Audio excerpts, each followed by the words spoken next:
selamat datang di YouTube channel gue Cerita Olah, dan ini adalah video pertama gue.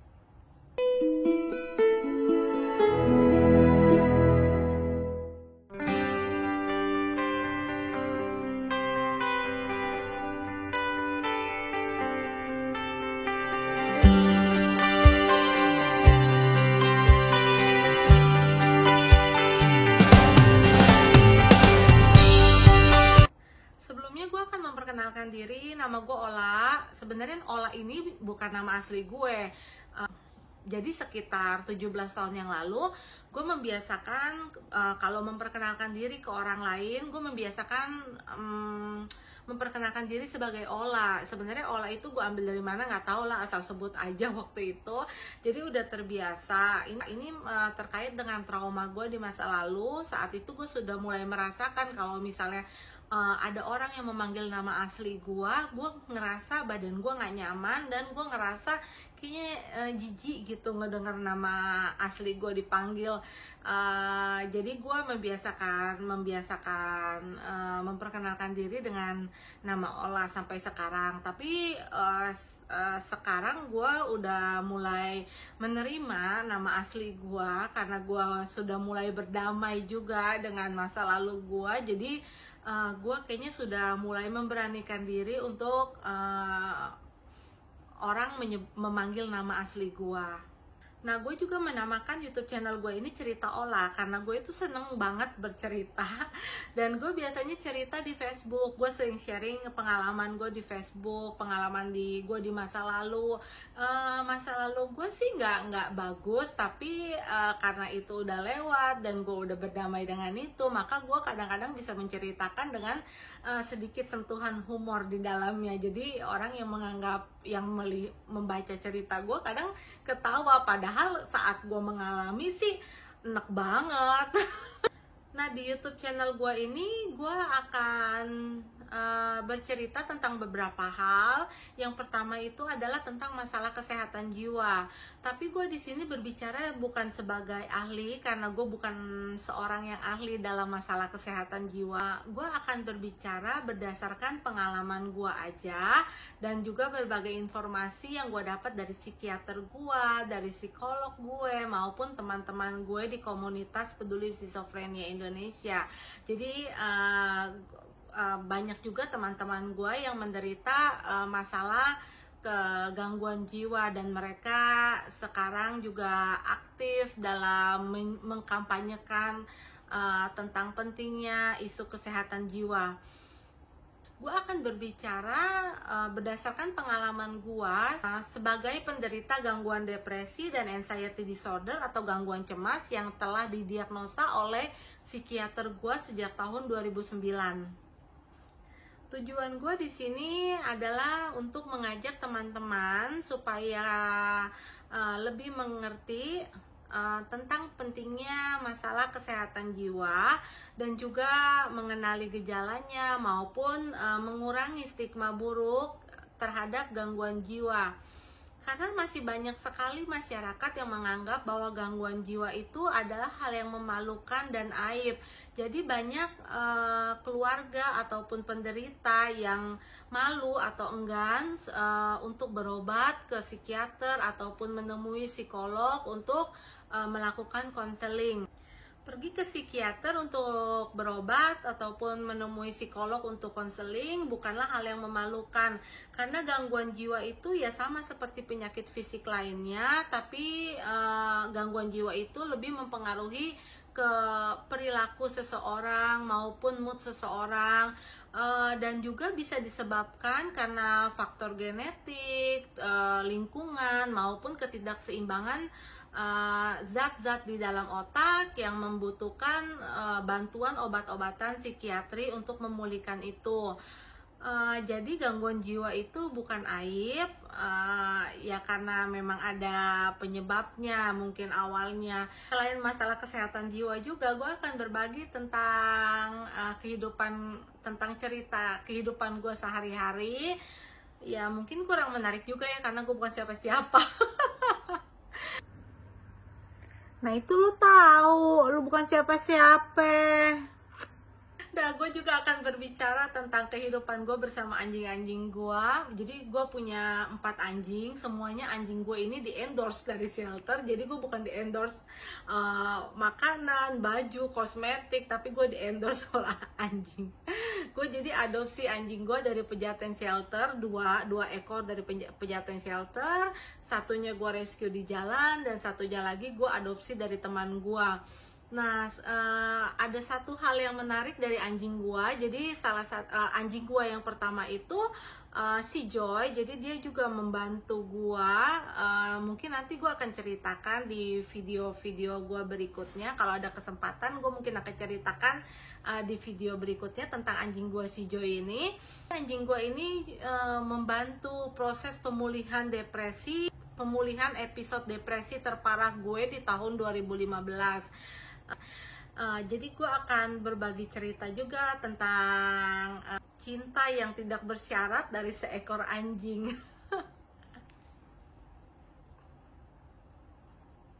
Dan yang ketiga, gue mungkin akan bercerita tentang traveling.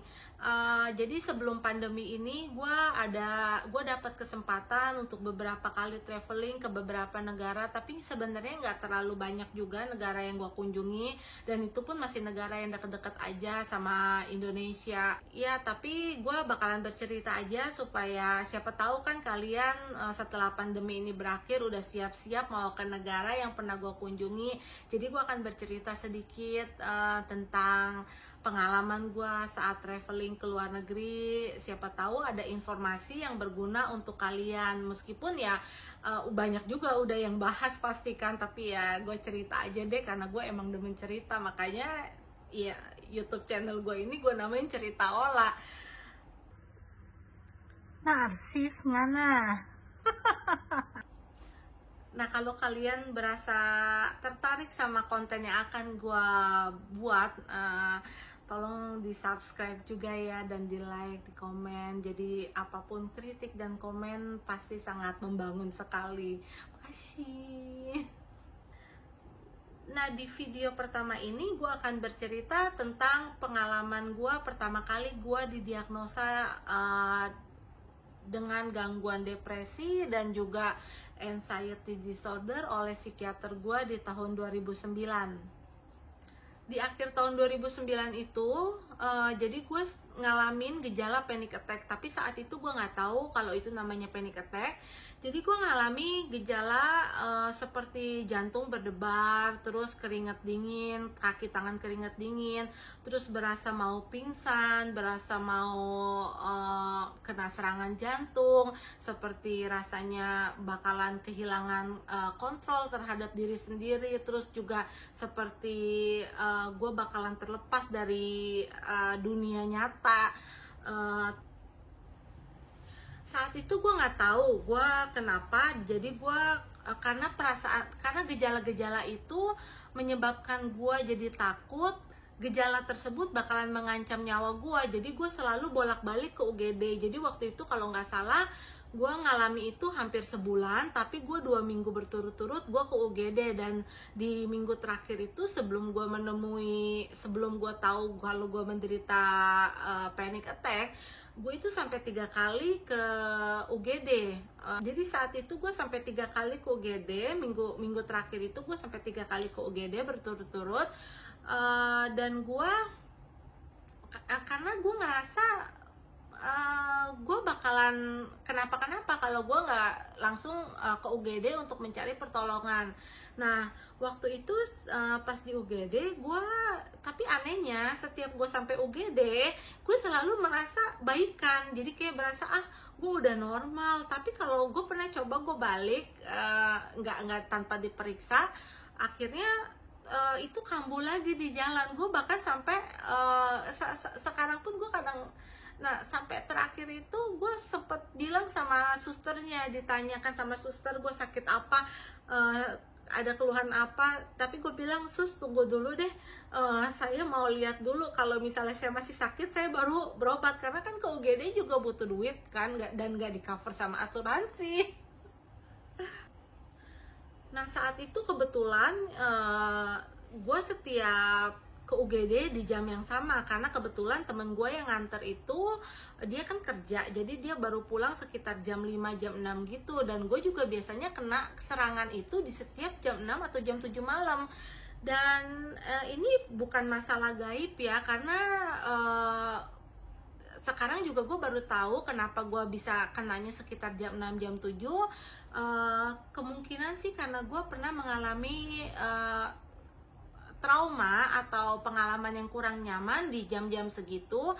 Jadi kadang-kadang walaupun kita sudah lupa sama kejadian tersebut, tapi kalau misalnya ada pemicu yang mirip-mirip sama kejadian masa lalu itu, walaupun kita lupa kejadian persisnya seperti apa, tapi kita masih bisa mengingat rasanya saat itu, apakah kita sedih, apakah kita senang, apakah kita kecewa. Jadi kita bisa merasakan itu, dan itu gue rasakan setiap jam 6, jam 7. Tapi gue juga baru tahu setelah gue konseling dengan psikolog, akhirnya coba digali, dan akhirnya gue menemukan kenapa gue bisa selalu sedih di saat-saat setiap jam 6 ataupun jam 7 malam.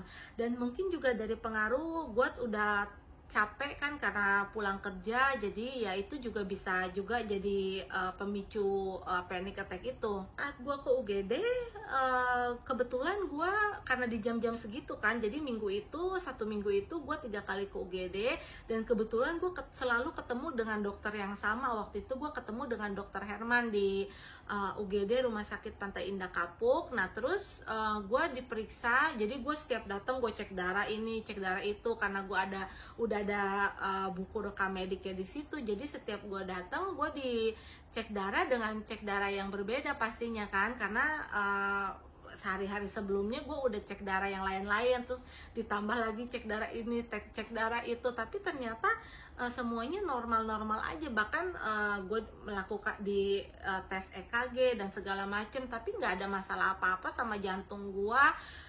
Dan dokter pun bingung saat itu. Jadi si dokter bingung dan gue juga bingung. Dokter aja bingung kan, apalagi gue kan. Wadaw. Tapi yang gue rasain itu memang sangat nyata. Jadi kayak seperti jantung berdebar, dada terbakar, dada seperti perasaan seperti terbakar, seperti mau pingsan. Bahkan penglihatan pun jadi kayak kabur gitu kan, kayak rabun. Terus pendengaran pun kayaknya dengar apa-apa tuh kayak suara jadi jauh gitu kan. Dan gue bingung kenapa kan. Terus dokter bilang katanya gue nggak ada masalah apa-apa, nggak ditemukan penyakit fisik. Nah terus akhirnya gue cerita sama dokter, dok saya ini sering sakit kepala. Akhirnya dokter menyarankan gue untuk pergi ke menemui dokter syaraf.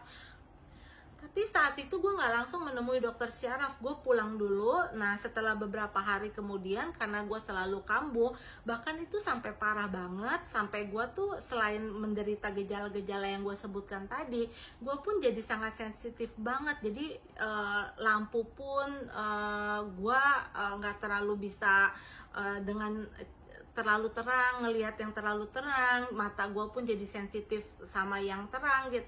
Seperti sekarang aja kamar gue ini nggak pernah jarang sekali gue gunakan lampu utama. Gue lebih sering pakai lampu kamar yang redup aja, karena mata gue sensitif. Apalagi pas gue pertama kali mengalami gejala itu, gue sampai nggak bisa yang terang gitu. Jadi gue harus gelapin kamar gue. Terus juga yang gue rasakan adalah pendengaran pun. Jadi gue nggak boleh ngedengar suara apapun, karena ngedengar suara apapun jadi kayak seperti langsung bikin sakit kepala dan memicu kecemasan makin parah.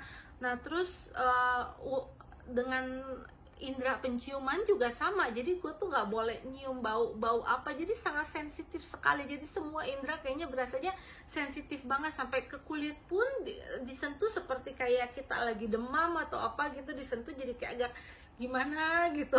Jadi memang sangat sensitif banget jadinya. Dan itu menderita sekali. Perasaan-perasaan seperti itu, gejala-gejala seperti itu sangat membuat menderita sekali. Akhirnya karena gue nggak tahan, gue akhirnya pergi juga ke nemuin ahli dokter syaraf. Dan saat itu gue ketemu dengan dokter Yuda Turana di Rumah Sakit Pantai Indah Kapuk. Dan gue terima kasih banget Dan gue bersyukur banget dan berterima kasih banget sama dokter Yuda, karena saat itu dokter Yuda lah yang pertama kali mengenali gejala gue. Jadi waktu itu gue datang ke dokter Yuda, gue bilang sama dokter Yuda kalau gue ngalami gejala-gejala yang gue sebutkan itu.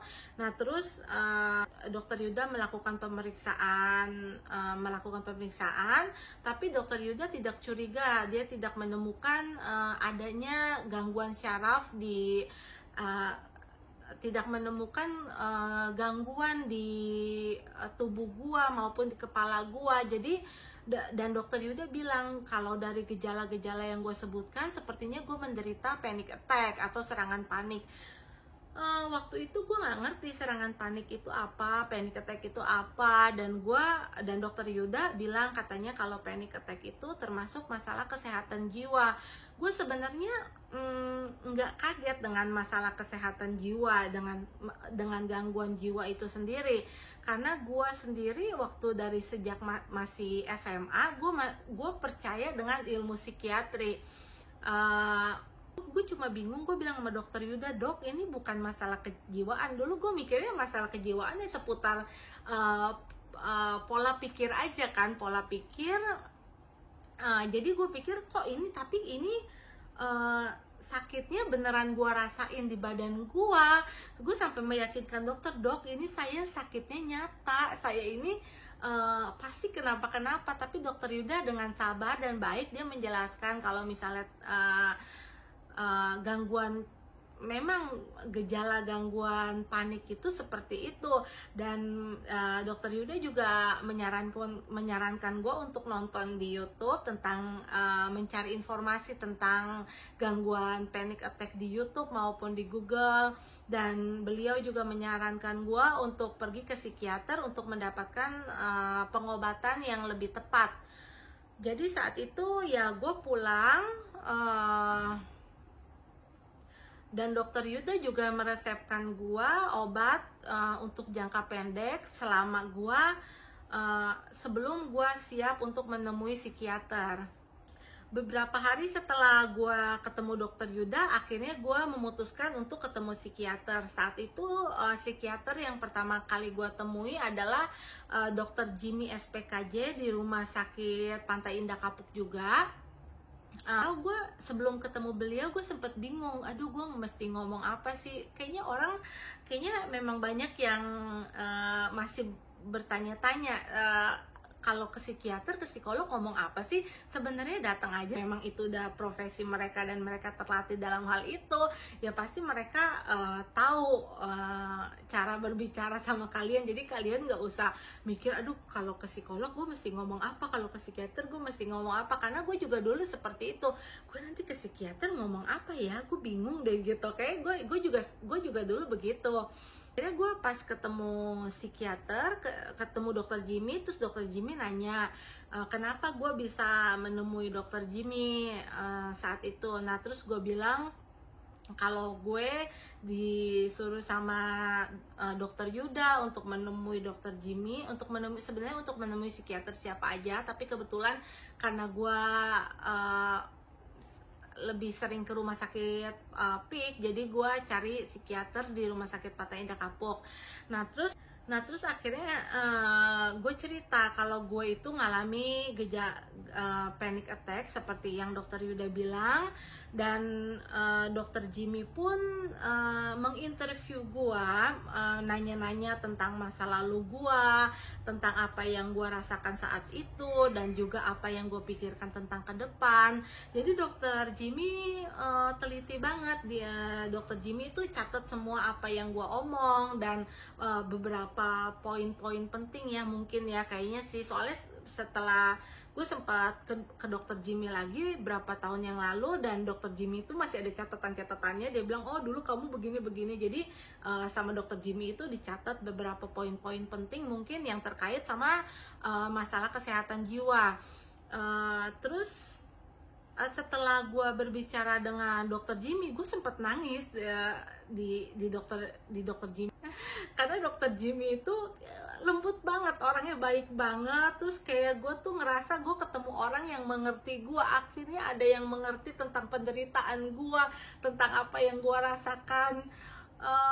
Terus akhirnya dokter Jimmy malah mendiagnosa gue dengan gangguan depresi. Saat itu gue juga nggak tahu kenapa gue bisa didiagnosa dengan gangguan depresi, padahal gue baru tahu tentang panic attack, tapi sekarang dikasih tahu tentang gangguan depresi. Sebenarnya kata depresi itu sendiri sih gue udah sering dengar ya, tapi kadang-kadang kan karena orang sedih dikit bilangnya depresi, padahal gangguan depresi itu harus nggak boleh didiagnosa oleh diri kita sendiri. Kita nggak boleh menganggap diri kita depresi, jadi memang harus ditegakkan oleh psikiater atau psikolog diagnosa. Nah saat itu gue dikasih beberapa obat untuk mengobati depresi gue dan juga panic attack gue, dan gue mulai membaik setelah beberapa hari, dan gue terus melanjutkan pengobatan, dan gue masih kontrol. Di waktu itu dijadwalkan kalau nggak salah 2 minggu berikutnya, dan setelah 2 minggu itu gue dijadwalkan untuk sebulan ke depan. Nah setelah gue merasa baikan, ya namanya manusia kan, sakit baru ke dokter, tapi kalau nggak sakit ya udahlah, nggak usah dihabisin obatnya. Ya udah akhirnya gue berhenti pengobatan begitu aja, dan ternyata gue kambuh lagi. Nah waktu pas gue mau ke psikiater lagi, kebetulan saudara gue juga ada yang seorang dokter. Terus saudara gue menyarankan gue untuk coba menemui dokter Andri psikiater. Kalian bisa cek YouTube-nya di Andri Psikosomatik. Beliau banyak juga menjelaskan tentang masalah-masalah kesehatan jiwa. Nah pas gue baca-baca di Google, gue cari-cari informasi tentang dokter Andri. Ternyata dokter Andri ini memang sangat terkenal dalam mengatasi masalah gangguan masalah panic attack ataupun psikosomatik. Jadi saat itu gue akhirnya berubah haluan, akhirnya gue menemui dokter Andri. Nah waktu itu dokter Andri masih praktek di rumah sakit Awal Bro Sanggerang. Nah sekarang beliau hanya praktek di rumah sakit Omni Hospital Alam Sutra.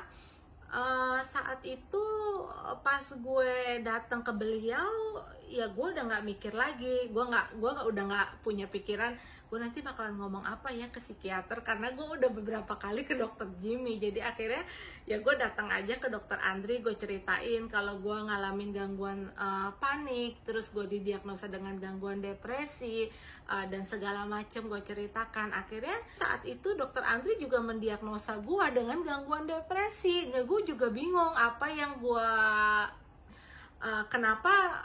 Gue juga bingung sampai sekarang, karena gue juga lupa gue cerita apa aja sama dokter Jimmy dan dokter Andri sehingga mereka mendiagnosa gue dengan gangguan depresi. Apa karena kata-kata gue inget banget saat itu gue bilang sama dokter Andri dan juga dokter Jimmy, dokter nggak perlu deh tahu masalah saya, yang penting dokter bikin saya tetap sadar, tetap waras, tetap hidup sampai 15 tahun ke depan paling enggak, karena perhitungan anak gue lulus kuliah saat itu. Jadi tahun 2009 itu gue punya perhitungan 15 tahun lagi sampai anak gue lulus kuliah. Tapi setelah itu gue terserah deh hidup gue mau jadi apapun, gue mau seperti apapun hidup gue udah pasrah deh, ibaratnya kayak gitu. Tapi sih gue yakin kalau psikiater ataupun psikolog tidak mudah untuk menegakkan diagnosa lo kena gangguan depresi cuma karena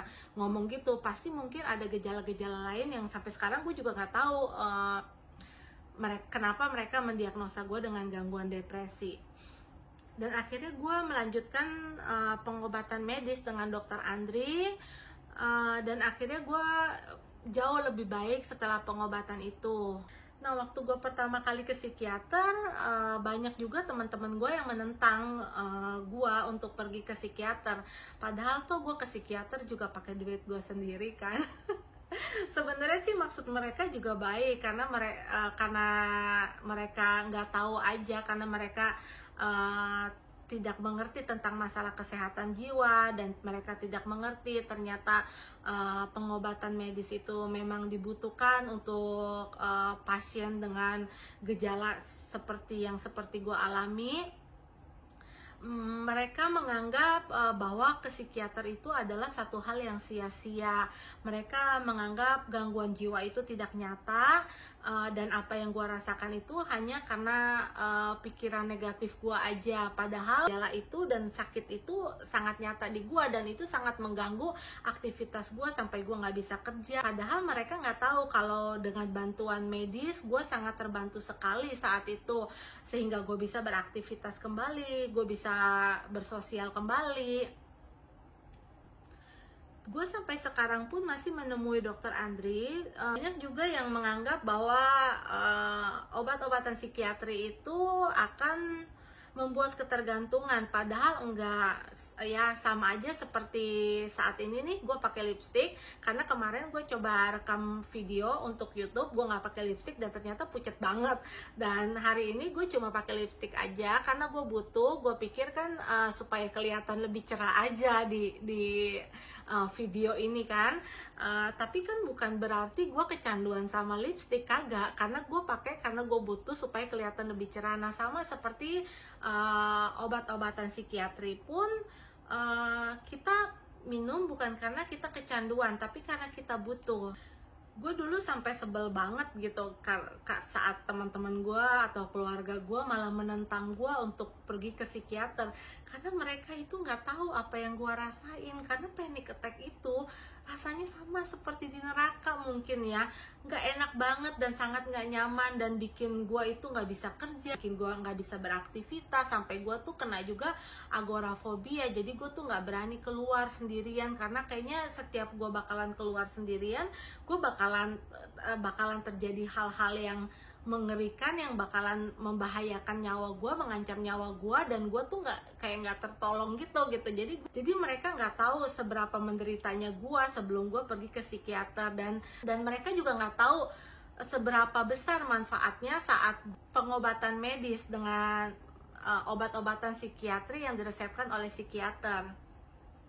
Nah juga ada yang bilang kan, kok kalau misalnya obat-obatan psikiatri itu tidak menyebabkan kecanduan, kenapa sampai sekarang gue masih ke psikiater untuk melakukan pengobatan medis?